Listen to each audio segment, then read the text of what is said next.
दोस्तों आज की इस वीडियो में Bihar board class 6 math chapter 3 जिस चैप्टर का नाम है संख्याओं का खेल, इसका प्रश्नावली 3.2 का क्वेश्चन नंबर 2 से 5 तक का सोल्यूशन को करेंगे। अगर आप इससे पहले का वीडियो प्रश्नावली 3.2 का क्वेश्चन नंबर 1 का नहीं देखे हैं तो इसी वीडियो के डिस्क्रिप्शन में उसका लिंक दिया, आप वहाँ से देख सकते हैं, जिसमें हम क्वेश्चन नंबर 1 को आसानी से समझाए हुए हैं, जिसमें हम सारे विभाज्यता के नियम 2 से लेकर 11 तक को बताए हुए हैं।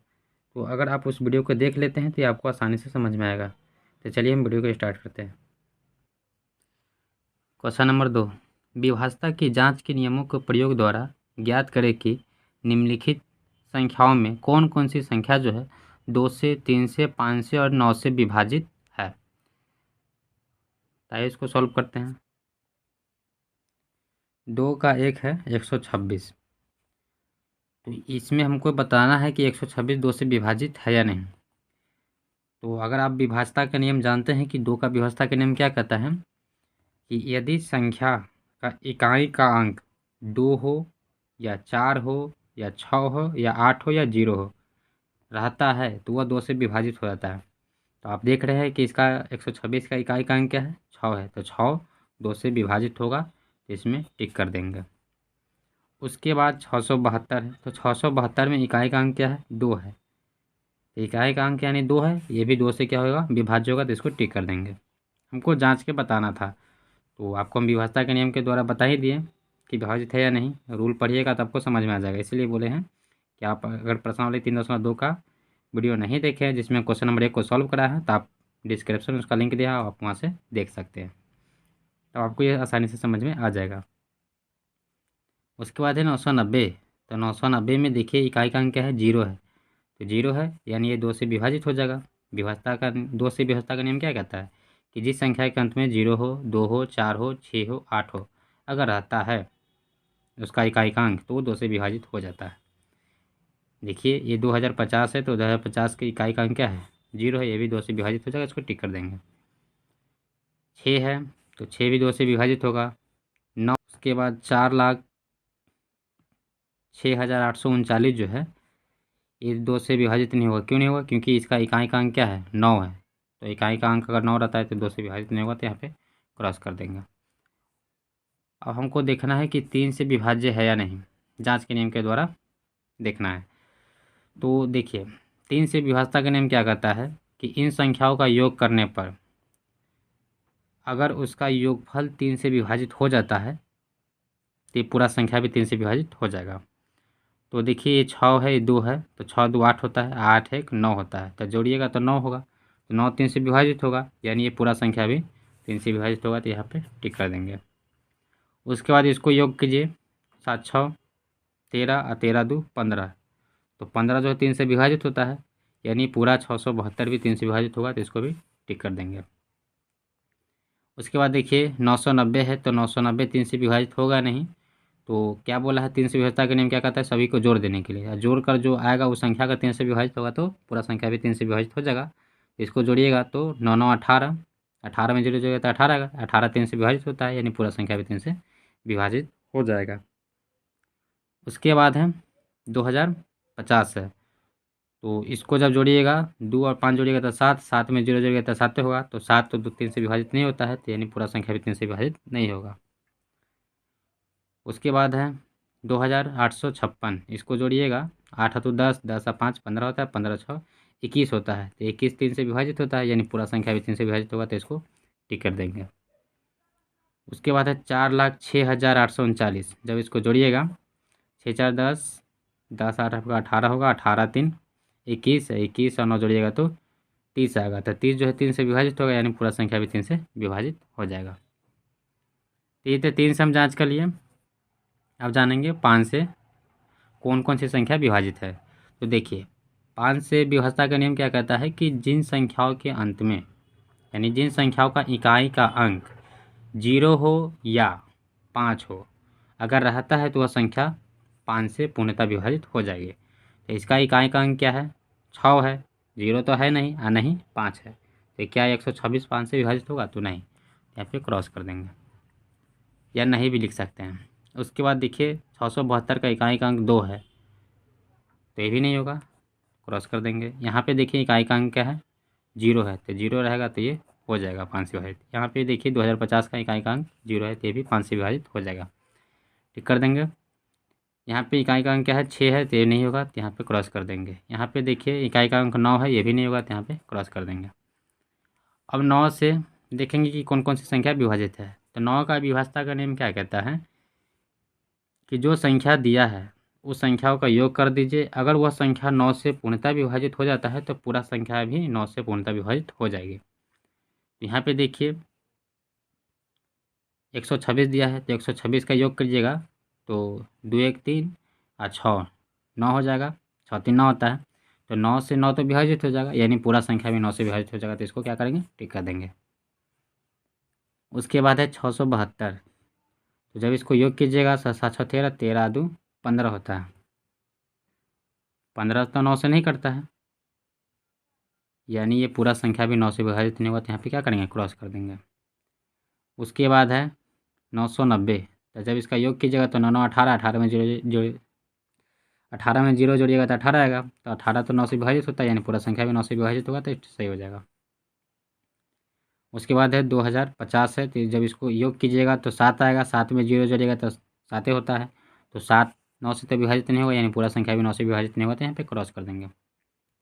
उसके बाद है 2856। तो इसको जोड़िएगा तो 8 तो 10 10 5 15 15 6 कितना होता है 21 होता है। तो 21 9 से विभाजित नहीं होगा, यानी पूरा संख्या भी 9 से विभाजित नहीं होगा तो यहाँ पे भी क्रॉस कर देंगे। उसके बाद है 4,06,839। तो 4,06,839 में अगर इसका योग कीजिएगा 6 4 10 10 8 18 होता है, 18 3 21 होता है, 21 और 9 आपका 30 होता है। तो 30 में 9 से विभाजित नहीं लगे भाग नहीं लगेगा, ये पूरा संख्या भी 9 से विभाजित नहीं होगा, यानी ये कट जाएगा, यानी नहीं होगा। तो इस प्रकार हम क्वेश्चन नंबर 2 को सॉल्व कर लेंगे। अब इसके बाद क्वेश्चन नंबर 3 को सॉल्व करेंगे। 3 में है विभाज्यता की जांच के नियमों का प्रयोग द्वारा बताइए कि कौन कौन सी संख्या जो है 4 से और 8 से विभाज्य है। इसमें भी हमको 4 से 8 से विभाज्यता के नियम के द्वारा बताना है कि दिए गए संख्या में कौन सा संख्या जो है 4 और 8 से विभाज्य है। तो इसको सॉल्व करते हैं। क्वेश्चन नंबर 3, ये हमको संख्या दिया है, इसमें बताना है कि 4 से 8 से कौन सी संख्या विभाज्य है। तो देखिए पहला क्या है 512, 3 का 1 है 512। तो ये हमको पूछ रहा है कि 4 से विभाज्य है या नहीं। तो 4 की विभाज्यता का नियम क्या कहता है, 4 की विभाज्यता का नियम यह कहता है कि जो संख्या हमको दिया है अगर उसका इकाई और दहाई का अंक 4 से विभाज्य है तो पूरा संख्या भी हमारा 4 से विभाजित हो जाएगी। तो देखिए हमको 512 दिया है, इसमें इकाई और दहाई से बनने वाली संख्या क्या है 12 है। तो ये 12 जो है 4 से विभाजित हो जाएगा, यानी पूरा संख्या भी 4 से विभाजित हो जाएगा। तो यहाँ पे टिक कर देंगे। उसके बाद है 12,159। तो इसमें देखिए जो इकाई दहाई से बनने वाली संख्या है 59 है। तो 59 जो है 4 से विभाजित नहीं होगा, यानी पूरा संख्या भी 4 से विभाजित नहीं होगा। तो यहाँ पे क्रॉस कर देंगे, या आप नहीं भी लिख सकते हैं। उसके बाद देखिए 4096 है। तो 4096 में इकाई तथा दहाई से बनने वाला संख्या क्या है 96 है। तो 96 क्या 4 से विभाजित होता है। तो हाँ 96 में 4 से अगर भाग दीजिएगा तो लग जाएगा, तो यानी पूरा संख्या भी विभाजित होगा। तो इसको क्या करेंगे टिक कर देंगे। उसके बाद 14,540 में इकाई तथा दहाई से बनने वाला संख्या क्या है 40 है। तो इकाई तथा दहाई से बनने वाला संख्या 40 4 से कट जाता है, यानी पूरा संख्या भी 4 से कट जाएगा। तो यहाँ पे टिक कर देंगे।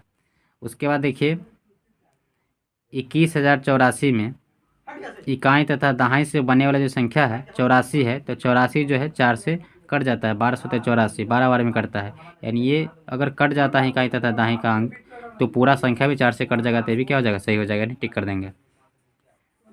उसके बाद है यहाँ पे देखिए इससे बनने वाली संख्या क्या है 12 है, इकाई तथा दहाई का क्या है 12 है। तो 12 जो है 4 से पूर्णतः विभाजित हो जाता है, यानी पूरा संख्या भी 4 से क्या हो जाएगा पूर्णतः विभाजित हो जाएगा। तो यहाँ पे भी टिक कर देंगे। अब हमको 8 से बोला था कि 8 से जांच करके बताइए कि कौन कौन सी संख्या विभाजित होगा। तो देखिए 8 की विभाज्यता का नियम क्या कहता है कि जो हमको संख्या दिया गया है उसका अंक इकाई दहाई सैकड़ा अगर शून्य होता है। 8 की विभाज्यता का नियम क्या कहता है समझिएगा इसको, कि जो हमको संख्या दिया गया है ठीक है, अगर उसका इकाई दहाई सैकड़ा का अंक शून्य है तो हमारा 8 से पूर्णतः विभाजित हो जाएगा। अगर इसके अलावा जो हमको संख्या दिया गया है उसका इकाई दहाई सैकड़ा से जो बनने वाली संख्या है अगर वह 8 से पूर्णतः विभाजित हो जाता है तो पूरा संख्या भी 8 से विभाजित हो जाएगा। तो इसको एक एग्जाम्पल के द्वारा पहले समझ लीजिए, फिर इसको सॉल्व करेंगे। मान लीजिए पहला एग्जाम्पल लेते हैं 400 नहीं 4000 कर देते हैं। तो देखिए 4000 में देखिए कि इकाई दाएं सैकड़ा का अंक क्या है, 0 है। तो यानी बोला था ना कि 8 की विशेषता का नियम क्या कहता है कि अगर जो हमको संख्या दिया गया है अगर उसका इकाई दाएं सैकड़ा का अंक 0 रहता है तो पूरा संख्या भी 8 से विभाजित हो जाएगा। तो देखिए अगर इसमें हम 8 से भाग देते हैं ना तो 8 पंचे 40 लग गया है, 2 को 0 है तो 2 को 0 यहाँ पर उतार दीजिए, यानी 500 बार में कट गया। तो ये तो हमारा 8 से विभाज्यता के नियम को जान लिए। इसके अलावा क्या कहता है कि अगर जो कोई संख्या दिया गया है, मान लीजिए हम 14,540 ले लेते हैं, तो इसमें अगर इकाई दाएं सैकड़ा से जो बनने वाली संख्या है अगर 8 से विभाजित हो जाता है तो पूरा संख्या भी 8 से विभाजित हो जाएगा। तो 14,540 में इकाई तथा दाएं सैकड़ा से बनने वाली संख्या क्या है, 540 है। तो अगर 540 8 से अगर विभाजित हो जाता है तो पूरा संख्या भी हमारा 8 से विभाजित हो जाएगा। तो 8 से 540 में भाग दीजिएगा ना तो आपका 8 छः 48 लगेगा, 14 में 60 या 6 और यहाँ पे कट गया, यहाँ पे 60 हो गया। तो 8 का पढ़ा में तो 60 आता नहीं है, 8 से तो 56 लगेगा। शेषफल 4 आ रहा है तो यानी ये पूरा नहीं पूर्णतः नहीं कटा, तो यानी पूरा संख्या भी पूर्णतः 8 से विभाजित नहीं होगा। दूसरा एग्जाम्पल लेते हैं 45,600। इसको जांच करते हैं कि 8 से विभाजित है या नहीं। तो देखिए इकाई तथा दाएं सैकड़ा, इकाई दाएं सैकड़ा से बनने वाला संख्या क्या है, 600 है। तो 600 में अगर 8 से आप भाग दीजिएगा तो भाग दे के देखिए 8 सते 56 लगाइए, काट गया, आपको घटाकर 4 आएगा, यहाँ पे 0 है। तो 8 पंचे 40। तो यहाँ पे देखिए 45,600 में इकाई दाएं सैकड़ा से बनने वाला संख्या 600 था, उसमें 8 से भाग दिए तो 75 है, यानी कट गया है, पूर्णतः विभाजित हो गया है। तो इसका मतलब है कि संख्या पूरा जो है 45,600 ये 8 से विभाजित हो जाएगा। देखिए हम भाग दे के दिखा देते हैं आपको, 45,600 है ना, 8 से आप भाग दीजिए तो 8 पंचे 40 लगेगा, 5 से उतर जाएगा, यहाँ पे 56 है। तो 8 सते 56 लग गया, यहाँ पे 2 0 है, 2 0 इसके पीछे उतर जाएगा। तो यानी देखिए 45,600 भी 8 से क्या हो गया, पूर्णतः विभाजित हो गया। तो ये आपका 8 का विभाज्यता का नियम समझ में आ गया। अब इसको सॉल्व करेंगे। यहाँ पे देखिए 512 है, तो 512 8 से विभाज्य है या नहीं। तो देखिए यहाँ पे इकाई दाएं सैकड़ा से बनने वाला संख्या तो 512 है, तो 512 8 से विभाज्य है नहीं। इसको क्या करेंगे, भाग दे के देख लीजिए। अगर 8 से भाग देते हैं तो 8 छः 48, 11 से 8 का 3, यहाँ पे 32 हो गया, तो 8 चौका 32, ये कट गया, यानी ये 8 से विभाजित है। तो यहाँ पे क्या करेंगे, टिक कर देंगे। उसके बाद देखिए 12,159 है, तो यहाँ पे इससे बनने वाला संख्या इकाई दाएं सैकड़ा से बनने वाला संख्या क्या है, 159 है। तो 159 में अगर 8 से भाग दीजिएगा ना तो नहीं कटेगा, तो पूरा संख्या भी नहीं कटेगा, तो क्या हो जाएगा, नहीं होगा, यानी क्रॉस लग जाएगा। ठीक है। उसके बाद है यहाँ पे देखिए 4096 है, तो इकाई दाएं सैकड़ा से बनने वाला जो संख्या है 096 है। तो 96 जो है 8 से आपका कट जाता है, 12 8 96 होता है, यानी पूरा संख्या भी कट जाएगा। तो यहाँ पे क्या हो जाएगा, सही हो जाएगा। नहीं आप हाँ भी लिख सकते हैं या टिक भी कर सकते हैं, आप अपना सुविधा देख लीजिएगा। उसके बाद है 14,540, तो 14,540 में इकाई दाएं सैकड़ा से जो बनने वाला संख्या है कितना है, 540 है। तो 8 के पारा में तो 54 नहीं आता है, यानी 540 नहीं कटेगा, तो पूरा संख्या भी नहीं कटेगा। तो यहाँ पे आप कट का चिन्ह लगा देंगे। उसके बाद है देखिए 21,084 है, तो 21,084 में इकाई दाएं सैकड़ा से बनने वाला संख्या क्या है, 084 है। तो 84 जो है 8 के टेबल में नहीं आता है, 7 के टेबल में आता है, 1284 होता है, तो ये भी नहीं कटेगा। तो जब ये नहीं कटेगा तो पूरा संख्या भी नहीं कटेगा, तो यहाँ भी कट कर देंगे। उसके बाद है यहाँ देखिए इकाई दाएं सैकड़ा से बनने वाला संख्या 0 12 है, यानी ये भी 8 से नहीं कटेगा, तो पूरा संख्या भी नहीं कटेगा, तो ये भी क्या हो जाएगा, कट कर देंगे, नहीं होगा। उसके बाद अब क्वेश्चन नंबर 4 को देखिए। 4 में है, निम्न संख्याओं की 6 से विभाज्यता का जांच करें। जो हमको संख्या दिया है उसको 6 से विभाज्यता का जांच करना है। 4 का 1 है 12,583, तो क्या ये 6 से विभाजित है या नहीं। तो देखिए 6 का विभाज्यता का नियम क्या कहता है कि जो हमको संख्या दिया गया है, ठीक है, अगर वह संख्या 2 और 3 दोनों से विभाजित अगर हो जाता है तो यह संख्या पूर्णतः 6 से विभाजित हो जाएगा। 6 का विभाज्यता नियम यही कहता है। तो देखिए 12,583 है, तो अगर इसमें 2 का विभाज्यता का नियम आप जानते हैं, तो 2 का विभाज्यता का नियम क्या कहता है कि जो हमको संख्या दिया हुआ है उसका इकाई का अंक अगर 0 है, 2 है, 4 है, तो पूरा 2 से विभाजित हो जाएगा। तो यहाँ पे देखिए इस जो संख्या है 12,583 में इसका इकाई का अंक क्या है, 3 है, तो 3 है यानी ये 2 से विभाजित नहीं होगा। हमको 6 का विभाज्यता का नियम क्या कहता है कि जो संख्या दिया गया है वह संख्या 2 और 3 दोनों से विभाजित होना चाहिए, तो अभी ये पूरा संख्या 6 से विभाजित होगा।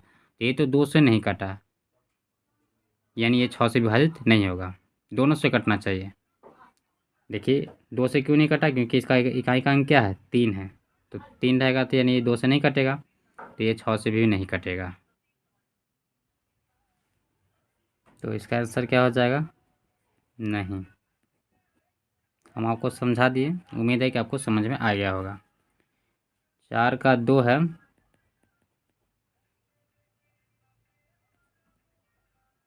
6,39,210,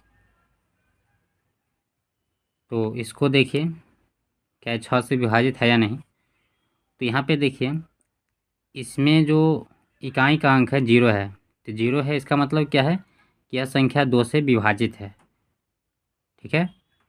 तो ये तो 2 से विभाजित हो गया, नियम के हिसाब से चल रहे हैं। तो अब 3 से विभाजित है या नहीं, इस 3 का विभाज्यता का नियम क्या कहता है कि जो हमको संख्या दिया गया है उसका अगर योग कर देते हैं, 0 1 2 9 3 6, अगर सबको जोड़ देते हैं, अगर वह संख्या 3 से विभाजित हो जाता है तो पूरा संख्या भी 3 से विभाजित हो जाएगा।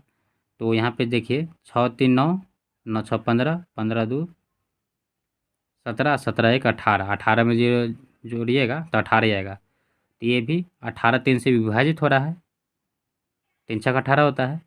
तो देखिए ये जो संख्या दिया था 6,39,210, ये 2 और 3 दोनों से विभाजित हो रहा है, यानी 6 से भी हो जाएगा। यहाँ पे आप क्या लिखिएगा, हाँ लिखिएगा, हम सॉल्व नहीं कर रहे हैं, आपको सिर्फ समझा रहे हैं, आप समझ जाइए। तो ये हाँ हो गया। अब 4 का 3 है कि सॉल्व करने में ना वीडियो लंबा हो जाता है। 54,000 नहीं है, 5,46,534। तो क्या यह संख्या 6 से विभाजित है। तो सबसे पहले आप देखिए कि ये 2 और 3 से विभाजित है या नहीं। तो आप यहाँ पे देख रहे हैं कि ये जो संख्या है इसका इकाई का अंक क्या है, 4 है, तो 4 है, इसका मतलब क्या है कि ये 2 से तो विभाजित है।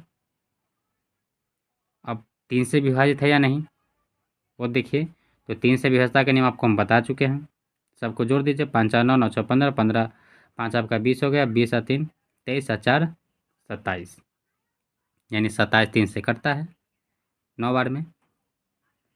तो यानी इसका मतलब क्या है कि 2 और 3 से विभाजित है, यानी 6 से भी पूर्णतः विभाजित हो जाएगा। तो इसका आंसर क्या हो जाएगा, हाँ।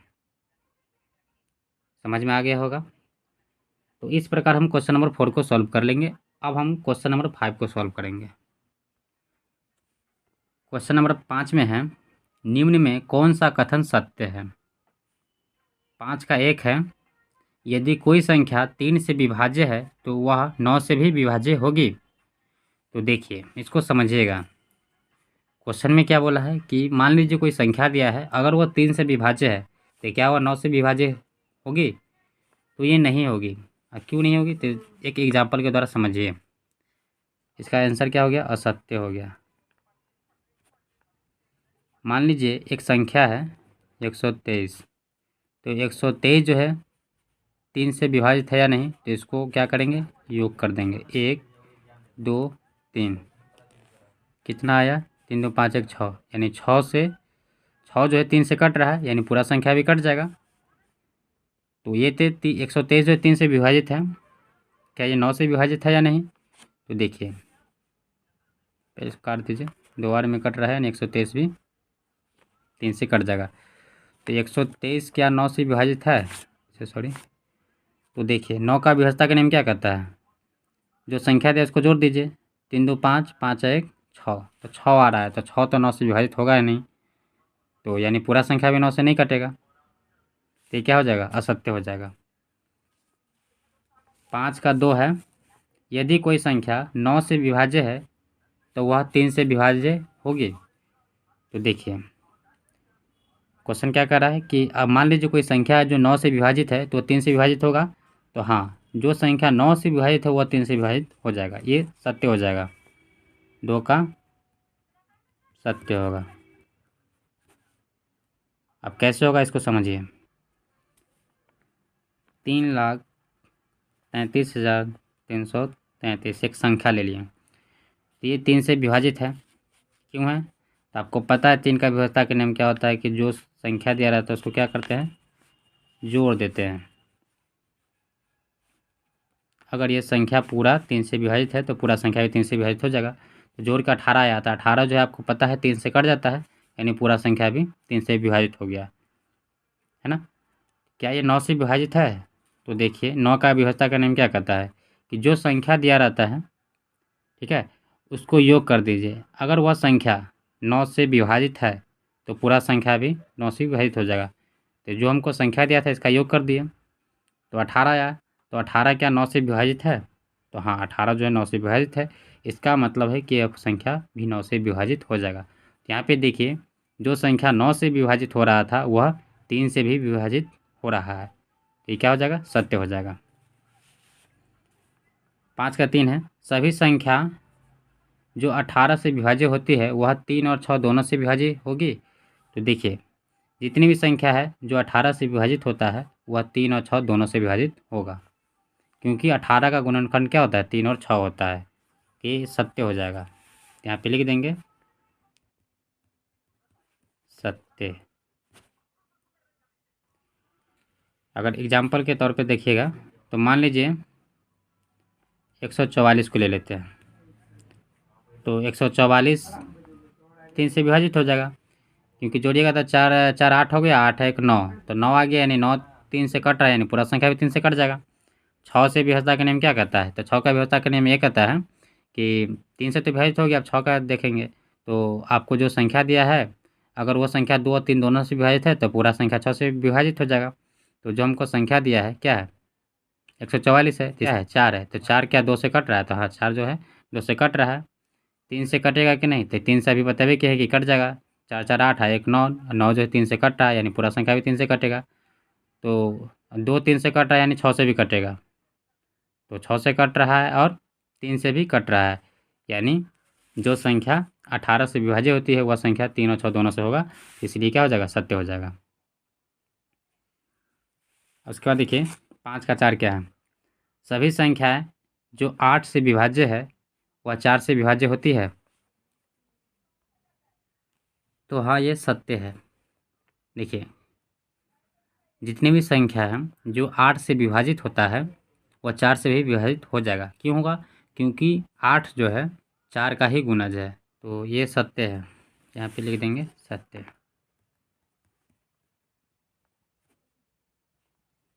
उसके बाद 5 का 5 है, जो संख्या 9 और 10 दोनों से विभाज्य है वह 90 से भी विभाज्य होती है। तो देखिए जो संख्या हमको 9 और 10 दोनों से विभाज्य है तो वह 90 से भी विभाज्य होगी। क्यों होगी? तो देखिए 10 और 9 का जब गुना कीजिएगा तो आपका गुणनफल क्या आएगा? 90 आएगा, तो स्वाभाविक है कि वह संख्या 90 से भी विभाजित हो जाएगा। तो 5 का भी क्या हो जाएगा? सत्य हो जाएगा। तो यहाँ पे सत्य लिख देंगे। 6 में है, यदि कोई संख्या दी हुई दो संख्याओं का योग को पूर्ण विभाजित करती है तो वह उन दोनों संख्याओं का अलग अलग भी पूर्ण विभाजित करती है। तो नहीं, ये असत्य हो जाएगा। तो 6 का लिख देंगे असत्य। 5 का 7 है। 200 अभाज्य संख्याओं में कम से कम एक अभाज्य संख्या होनी चाहिए। तो देखिए ये भी हमारा क्या है, असत्य है। 5 का जो 7 है वो भी असत्य है। क्यों है? तो क्या बोला है कि 2 अगर अभाज्य संख्या दिया है तो उसमें बोल रहा है कि क्या एक अभाज्य संख्या होनी चाहिए। तो एक अभाज्य संख्या नहीं, दोनों अभाज्य संख्या होना चाहिए। अभाज्य संख्या के युग्म में क्या होता है? तो देखिए मान लीजिए 5 है 7 है, इसका बीच का जो संख्या है क्या है, 6 है।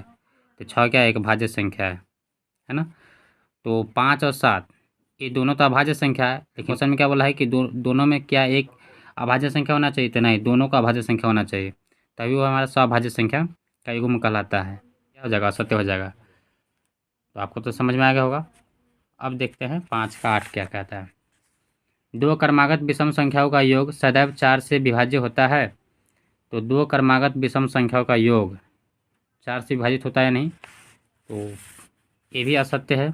क्यों असत्य है आपको हम बताते हैं, पहले लिख दीजिए असत्य।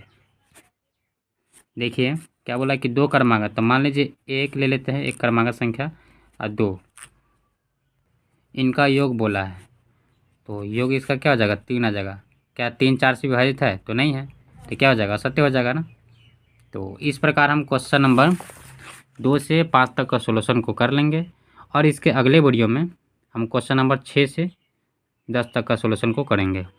तो दोस्तों मेरा अगर वीडियो अच्छा लगता है तो मेरे वीडियो को लाइक करें, मेरे चैनल को सब्सक्राइब करें। धन्यवाद।